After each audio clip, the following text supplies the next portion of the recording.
আমি হুমায়ুন কবির, আমার ওয়াইফ হলো শেফালি কবির, আমার বাড়ি জামালপুর ডিস্ট্রিক্ট ইসলামপুর। 2021 সালে আমার ওয়াইফের ওভারি ক্যান্সার ধরা পড়ে। ক্যান্সার হঠাৎ করে ধরা পড়ার পরে অপারেশন করি।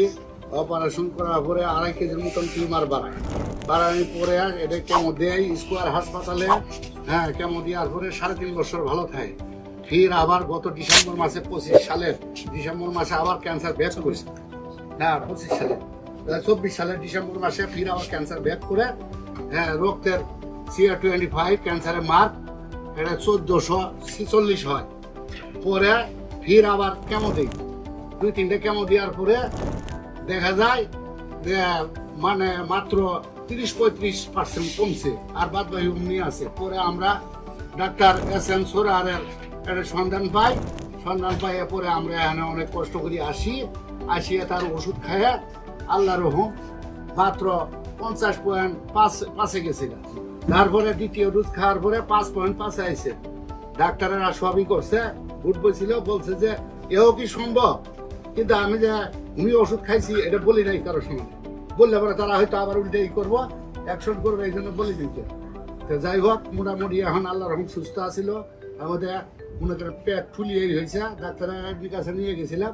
ডাক্তার বলছে যা যা খাওয়ার দরকার খাওয়ান, এবার আর ঘুরবো না। প্যাঙ্কাইটিসে গেছে চলে, বললো যে প্যাঙ্কাইটিস। তা আমরা বুঝি না কি জিনিস যে প্যাঙ্কাইটিস। অসংখ্য সাগুদানার মতো পেটের মধ্যে গুটিয়েছে, কলজার ফোন তো হয়ে গেছে। পরে আমরাই করলাম যে বাস পেলে যা যা খেলে দরকার খেলে উত্তর সেদিন করছি।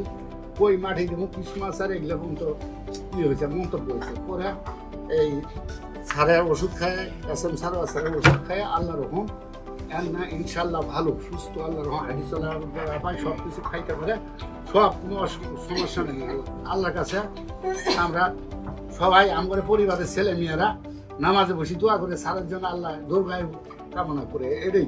সম্মানিত দেশবাসী, আমার নাম ক্যান্সার গবেষক doctor SM Sarwar. YouTube, Facebook, Google, টিকটকে সার্চ করলেই আপনারা প্রায় 5,500-এর ঊর্ধ্বে ক্যান্সার রোগীর সাক্ষাৎকার পাবেন, যারা সুন্দরভাবে সুস্থ হয়েছেন।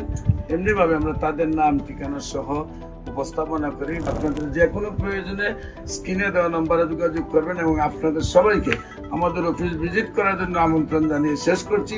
সবাইকে ধন্যবাদ। আসসালামু আলাইকুম ওয়া রাহমাতুল্লাহ।